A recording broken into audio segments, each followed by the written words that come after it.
नमस्कार साथियों, गौरव ज्ञान धारा में आपका स्वागत है।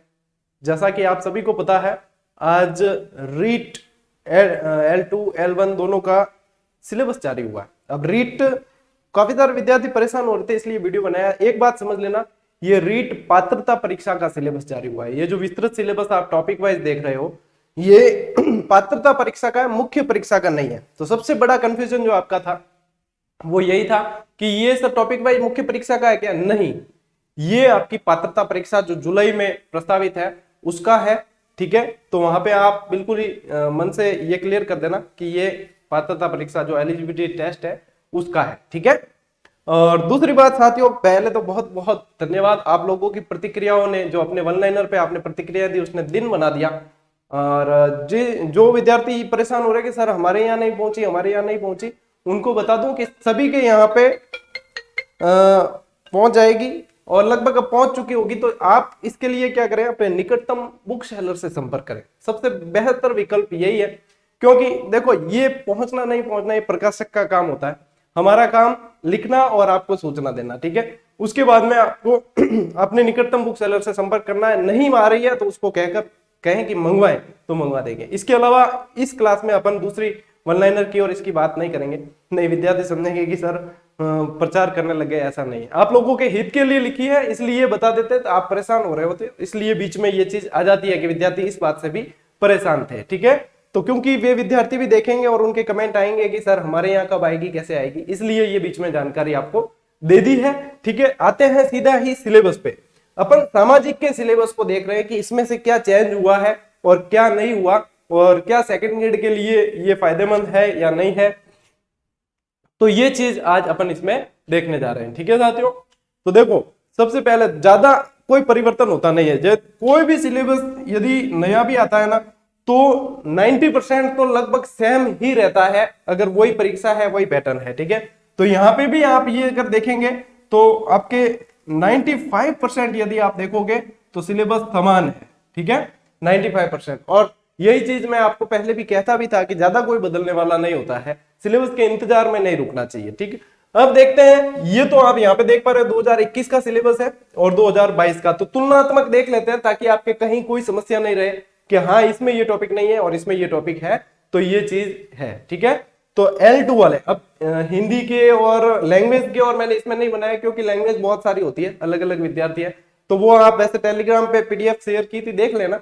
ये भी तुलनात्मक वाला भी टेलीग्राम पे मैं शेयर कर दूंगा, तो इसको भी बाद में आराम से देख लेना। ठीक है, यहाँ पे तो अक्सर थोड़े छोटे दिखेंगे, चिंता न करें, टेलीग्राम पे भी बताऊंगा और यहाँ पे मैं अच्छी तरीके से आपको बता देता हूं। तो तुलनात्मक में देखेंगे तो बिल्कुल क्लियर हो जाएगा कि क्या है, 2021 का है और ये 2022 का। अब यहाँ पे ये देखो, पहली यूनिट यदि देखेंगे, पहली यूनिट यदि देखते हैं साथियों, भारतीय सभ्यता संस्कृति समाज। ठीक है, भारतीय सभ्यता संस्कृति समाज, इसमें कोई बदलाव नहीं हुआ है। आप देखोगे सिंधु घाटी सभ्यता, वैदिक संस्कृति, जैन, बौद्ध और महाजनपद। तो यहाँ पे भी सिंधु घाटी, वैदिक संस्कृति, जैन, बौद्ध और महाजनपद। ठीक है, कोई परिवर्तन नहीं। दूसरी यूनिट पे आ जाते हैं जो आपकी हिस्ट्री की है। ये भी मौर्य तथा गुप्त साम्राज्य के अंदर देखो, राजनीतिक, इतिहास, प्रशासन, भारतीय संस्कृति के प्रति योगदान, भारत 600 से 1000 ईस्वी और बृहत्तर भारत। यहाँ पे भी सेम एज इट इज, ये का ये है, कोई परिवर्तन नहीं हुआ है। जो परिवर्तन होगा उसको मैं अलग पेन यूज करके आपको बता दूंगा, यहाँ परिवर्तन है। मध्यकाल में, आधुनिक में देखोगे तो भक्ति और सूफी आंदोलन, यहाँ पे भी है भक्ति और सूफी आंदोलन। मुगल राजपूत संबंध, मुगल प्रशासन। ठीक है, ये रहा मुगल राजपूत संबंध, मुगल प्रशासन, कहीं चेंज नहीं है। भारतीय राज्यों के प्रति ब्रिटिश नीति, 1857 का विद्रोह, सेम टू सेम, ऐसे का ऐसे है, यहाँ कोई परिवर्तन नहीं। भारतीय अर्थव्यवस्था पर ब्रिटिश प्रभाव, पुनर्जागरण एवं सामाजिक सुधार, भारतीय राष्ट्रीय आंदोलन। तो यहाँ पे भी अर्थव्यवस्था पर प्रभाव, पुनर्जागरण, सामाजिक सुधार, भारतीय राष्ट्रीय आंदोलन सेम है। तो यानी कि इन 3 यूनिट के अंदर आपके कोई भी परिवर्तन नहीं हुआ। आ जाते हैं आप संविधान वाली पे। तो देखो, भारतीय संविधान का निर्माण, विशेषताएं, उद्देशिका, मूल अधिकार, मूल कर्तव्य, सामाजिक न्याय, बाल अधिकार, बाल संरक्षण, लोकतंत्र में निर्वाचन, मतदाता जागरूकता, सेम एज इट इज। भारतीय संविधान का निर्माण पूरा का पूरा यदि आप देख लोगे तो पूरा देखो, बाल अधिकार, ये बाल अधिकार वाला ये भी यहाँ पे आ गया, निर्वाचन व मतदाता जागरूकता, ये भी यहाँ पे भी कोई परिवर्तन नहीं है। ठीक है, सरकार का गठन, सरकार गठन एवं कार्य, संसद, राष्ट्रपति, अरे भैया जी, संसद, राष्ट्रपति, प्रधानमंत्री एवं मंत्रिपरिषद, उच्चतम न्यायालय, राज्य सरकार, पंचायती राज एवं नगरीय स्वशासन, राजस्थान के विशेष संदर्भ में जिला प्रशासन और न्याय व्यवस्था। सेम टू सेम है पूरा का पूरा, यहाँ पे भी परिवर्तन नहीं। परिवर्तन कहाँ होगा मैं अभी बताता हूँ। देखो यहाँ परिवर्तन है। अब इसको थोड़ा सा अपन अलग पेन में ले लेते हैं। ये परिवर्तन है, रेड वाले जो लिए परिवर्तन नहीं है। अब यहाँ देखो अक्षांश और देशांतर, अक्षांश और देशांतर यहाँ पर है, यहाँ पर नहीं है, यानी कि ये चीजें आप अक्षांश और देशांतर अब आपके यहाँ से हटा दी है। हालांकि अपनी जो टेस्ट सीरीज चल रही है रीट की, ये पूरे सिलेबस पर अपनी जो टेस्ट सीरीज चल रही है ये तो उससे ही कवर हो जाएगा वैसे आपके पूरा सिलेबस।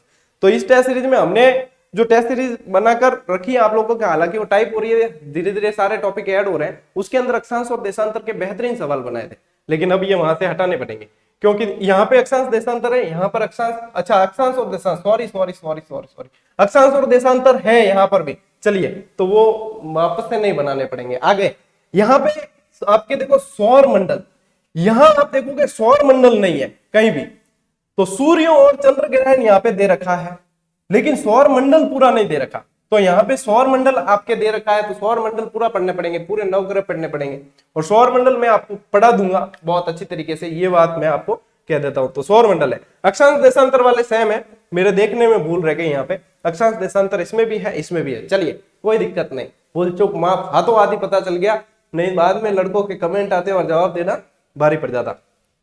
चलिए देखिए पृथ्वी की गतियां, ठीक है, अब यहाँ पे पृथ्वी की गतियां यहाँ पर भी है, ठीक है। अब देखो वायुदाब और पवने यहाँ तक समान है।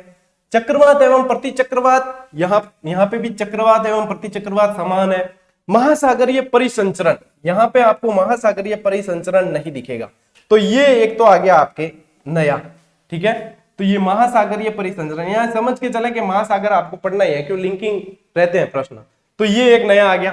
फिर आप देखेंगे कि पृथ्वी के मुख्य जलवायु कटिबंध, और यहाँ पे पृथ्वी के मुख्य जलवायु कटिबंध का टॉपिक नहीं है, तो ये आपके यहां से कट गया, ठीक, ये वाला यहां से आपके कट गया, इसमें पृथ्वी के मुख्य जलवायु कटिबंध वाला कट गया। जैवमंडल, अब यहाँ पे आपके जैवमंडल नहीं है, ठीक है, तो ये जैवमंडल भी आपके यहां से कट गया। पर्यावरणीय समस्या एवं समाधान है, पर्यावरणीय समस्या एवं समाधान है। नया क्या जुड़ा, ये देखो इसमें जुड़ा है आपके ज्वालामुखी और भूकंप, ये नया जुड़ गया, तो ये पढ़ने हैं, सेकंड ग्रेड के अंदर भी पढ़ने, ये फायदा ही है आपको, ठीक है। तो ये वैसे भी अभी मैं विश्व और भारत का भूगोल वाला पार्ट शुरू करने वाला हूं, तो उसके अंदर आपके ये कवर हो जाएंगे, ठीक है। पर्यावरणीय समस्या एवं समाधान वो भी उसके अंदर टॉपिक है, वो भी कवर हो जाएगा, ठीक है। तो ये नई चीज क्या ऐड हुई है इस यूनिट के अंदर, महासागरीय परिसंचरण, ज्वालामुखी और भूकंप, और यहां से कटे क्या है, ये कटे हैं यहां से, ठीक है, पृथ्वी के मुख्य जलवायु कटिबंध और आपके जैवमंडल, ये कट गया, ठीक। तो एक तो इस यूनिट में आपके परिवर्तन हुआ है, ठीक है। अब चलते हैं देखो आगे, अब देखते हैं भारत का भूगोल एवं संसाधन, इसके अंदर कोई परिवर्तन नहीं है। भू आकृतिक प्रदेश, जलवायु, प्राकृतिक वनस्पति, वन्य जीवन, बहुउद्देशीय नदी घाटी परियोजनाएं, बहुत बड़े लंबे चौड़े इसके अंदर पेज भर जाते हैं, लेकिन इसमें से सवाल जो है बहुत कम और ऊपर के सवाल बनते हैं। ये तरीका होता है पढ़ने का, अच्छी तरीके से सिलेबस एनालिसिस आना चाहिए, ठीक है। तो यहाँ पे पूरा का पूरा देखो है मानव संसाधन विकास वाला, यहां से यहां तक पूरा समान है, कोई परिवर्तन नहीं है। राजस्थान के भूगोल के अंदर यहाँ पे भी कोई परिवर्तन नहीं है, यदि आप देखोगे तो कोई परिवर्तन नहीं है। वन एवं वन्य जीवन तक आपके ऐसे का ऐसे यहाँ पर चला है, ठीक है, कोई परिवर्तन है तो नहीं बीच में। जलवायु एवं अफवाह प्रणाली, जिले मृदा संरक्षण, जलवायु अफवाह प्रणाली, जिले मृदा संरक्षण एवं संग्रहण, कृषि फसलें, खनिज, ऊर्जा संसाधन, कृषि फसलें, खनिज, ऊर्जा संसाधन राजस्थान के प्रमुख, चलिए कोई परिवर्तन इसमें नहीं है, पूरा का पूरा सेम है। राजस्थान का इतिहास, प्राचीन सभ्यताएं, जनपद है यहाँ पे भी, ठीक है। राजस्थान के प्रमुख राजवंशों का इतिहास है यहाँ पे भी। 1857 की क्रांति है यहाँ पे भी, ठीक है। फिर राजस्थान में प्रजामंडल, जनजातीय किसान आंदोलन, राजस्थान का एकीकरण, राजस्थान के प्रमुख व्यक्तित्व, सेम एज इट इज है। और इस पे तबियत से काम किया है वन लाइनर पे, और विद्यार्थियों की प्रतिक्रियाओं ने फिर से कहूंगा दिल बना दिया कि वास्तव में जो मेहनत की थी, जब रेस्पॉन्स और प्रतिक्रिया ऐसा मिलता है तो और मेहनत करने की इच्छा होती है कि हाँ, हमने जिनके लिए मेहनत की वे विद्यार्थी वास्तव में खुश हुए हैं। और जो खुश होते हैं तो काम करने का मजा भी अलग होता है, अच्छा लगता है कि हाँ, हमारी मेहनत जो है वो वास्तव में किसी के काम आ रही है। ठीक है, तो ये आपके वहां से बहुत बढ़िया तरीके से कवर हो जाएंगे। अब देखो राजस्थान की कला एवं संस्कृति, तो राजस्थान की कला एवं संस्कृति में भी कोई परिवर्तन आपके नहीं है, सारे के सारे पढ़ने हैं, यहाँ पे भी कोई आपके परिवर्तन नहीं किया है, सेम है। और फिर आपके जो परिवर्तन है साथियों, वो परिवर्तन यहाँ है, वो परिवर्तन आपका यहाँ है। ये देखो, ये बहुत कठिन लगता था एसएसटी के विद्यार्थियों को, और इसको जो है हटा दिया गया है। यहाँ पे बीमा बैंकिंग आपके नहीं है, बीमा और बैंकिंग वाली यूनिट को हटा दिया। यदि आप देखोगे यहाँ पर देखो ये यूनिट है ही नहीं, इसको हटा दिया है। ज्वालामुखी और भूकंप वहां पे वो बढ़ा दिया है, ठीक है, तो ये हट गया है। ये 2021 से पहले वाला जो रीट का सिलेबस था उसमें भी ये नहीं था, तो यहाँ पे ये हटा दिया है। बहुत बड़ा परिवर्तन इसके अंदर ये हुआ है। सहकारिता, उपभोक्ता जागरूकता, ये सब हटा दिया इसके अंदर, और सीधी ही फिर आपके आ गई है शिक्षा शास्त्रीय मुद्दे, यानी शिक्षण विधियों वाले आ गए, और यहाँ पे भी शिक्षा शास्त्रीय मुद्दे ऐसे कैसे आ गए। बाकी जो ये जो लैंग्वेज लिखी हुई है नीचे की कठिनाई स्तर वाली, वो समान है।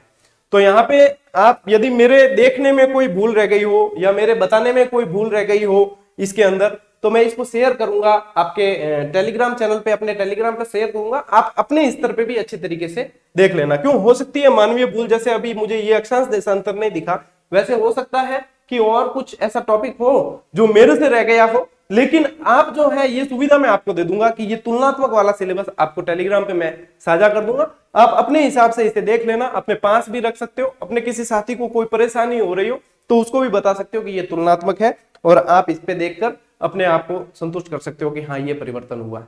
तो एक जो बड़ा परिवर्तन साथियों ये हुआ, कल रीट की विज्ञप्ति आ गई, टेलीग्राम पर डाल के बता दिया था, जो भरने की डेट है वो सारी बता दी। उसके अंदर एक लाइन लिखी हुई थी कि परीक्षा सेंटर नहीं मिलने पर या कोई ऐसी उपलब्धता नहीं हुई तो हो सकता है कि परीक्षा आगे भी जाए, ठीक है। तो अब उसमें विद्यार्थी क्या सोचते हैं कि परीक्षा आगे जाएगी। देखो एक चीज यहां क्लियर करना कि परीक्षा आगे जाएगी ये सोच के कभी भी तैयारी नहीं करनी चाहिए। परीक्षा चाहे आगे जाए या न जाए, हमें तैयारी करनी चाहिए कि कल हमारी परीक्षा है, ये सोच के तैयारी करनी चाहिए। दिल्ली का टारगेट लेके चलो, दिल्ली की रणनीति बनाकर चलो। परीक्षा आगे जाए न जाए, कोई क्या कह रहा है, कोई क्या कह रहा है, कोई मतलब नहीं है। वहां पे उस बात को वहीं छोड़ दो। अभी आपका काम है बढ़िया तरीके से पढ़ना, और सिर्फ पढ़ना। जितना बढ़िया पढ़ लोगे, जितना कवर कर लोगे, उतना फायदा ही है। तो अब यहाँ पे जो है सेकंड ग्रेड के जो विद्यार्थी बहुत अच्छी तैयारी कर रहे थे, उनके लिए एक बेनिफिट ये हो गया कि ये टॉपिक जो जुड़े हैं वो बढ़िया है। अब उनको जैसे रीट की देते बीच में मान लीजिए महीना भर भी तैयारी करते तो ये यूनिट अलग से पढ़नी पड़ती, ये यूनिट यहाँ से हटा दी है, तो एक तरह से फायदा है, ये आपको वहां पे इतना परेशान नहीं करेगी, ठीक है ना। तो यहाँ पे आपके लिए एक प्लस पॉइंट ये है कि आपको ये यहाँ से थोड़ा सा बेनिफिट मिल जाएगा, ठीक है साथियों। तो बाकी जो है आप सिलेबस इसको देख लेना, और जो वो आगे खिसकने वाली उसके अंदर डेट लिखी हुई थी उसको लेकर ज्यादा परेशान होना मत। उसमें ये भी लिखा है कि 23 और 24 जुलाई को एग्जाम होगा। यदि इफ एंड बट कुछ होता है तो देखो इफ बट हो भी जाए नहीं भी हो, तो कभी भी दिमाग में ये रखकर तैयारी मत करना कि आगे जाएगी, हमारे पास में टाइम खूब है। नहीं, यदि आप सिर्फ रीट की कर रहे हो तो अभी से करो, कोई दिक्कत नहीं। यदि आप सेकंड ग्रेड की साथ में चला रहे हो तो सेकंड ग्रेड और रीट का सिलेबस आपको काफी सारा फायदा पहुंचा सकता है। तो वहां पे मतलब रीट के एग्जाम से महीने भर पहले आप रीट की पुस्तकें उठा लेना, तो आपकी पात्रता परीक्षा निकल जाएगी। और ये पात्रता निकालनी बहुत जरूरी है, अत्यावश्यक है, क्योंकि इसकी पात्रता जो है आजीवन रहने वाली है। आपको सिर्फ एक डिग्री लेनी है, उसके बाद में आपको कोई डिग्री लेने की आवश्यकता पात्रता से संबंधित नहीं पड़ेगी। तो वहां पे निकालनी बहुत जरूरी है, इसलिए यहाँ पे ढील मत छोड़ना, हल्के में मत लेना। कई बार हल्के में ली हुई चीजें हमारे लिए घातक साबित हो जाती है, ठीक है साथियों। तो हल्के में लेना मत। बाकी आप लोग जैसे तैयारी कर रहे हो अच्छी कर रहे हो, और जो प्रैक्टिस वास्तव में करना चाहते हैं इस सिलेबस पे, चलिए इसमें अभी और टॉपिक मुझे जोड़ने पड़ेंगे। अभी यहाँ तक अपनी टेस्ट सीरीज जो है टॉपिक वाइज यहाँ तक तो कंप्लीट हो गई, सारे टॉपिक जुड़ चुके हैं, ठीक है। इसमें से उद्देशिका और मूल अधिकार का एक पार्ट आज हो गया है पब्लिक, एक पार्ट कल हो जाएगा। फिर ये पॉलिटिकल वाले अपने जुड़ जाएंगे थोड़े, अब तो बहुत स्पीड से जुड़ रहे हैं वैसे। उसके बाद में ये महीने 1.5 महीने में लगभग सारे जुड़ जाएंगे और आपकी बेहतर तरीके से प्रैक्टिस उस पर हो जाएगी, ठीक है साथियों। तो पढ़ते रहे, कुल मिला के इधर उधर की बातों में ध्यान नहीं देना है, और विचलित हुए बिना तैयारी करें। बाकी जो आपके कंफ्यूजन था उस पर वीडियो बना दिया। आज की क्लास न आ पाई उसके लिए क्षमा प्रार्थी हूं, क्योंकि कल की परिस्थितियां जो थी मैंने आपको टेलीग्राम पे बता दिया। लेकिन कल आपकी क्लास पक्की आएगी, डेफिनेटली आएगी, ठीक है। तो चिंता बिल्कुल न करें, नियत समय पर आपकी क्लास आपको मिल जाएगी। मिलते हैं साथियों कल की क्लास में ही, तब तक के लिए राम राम, जय हिंद।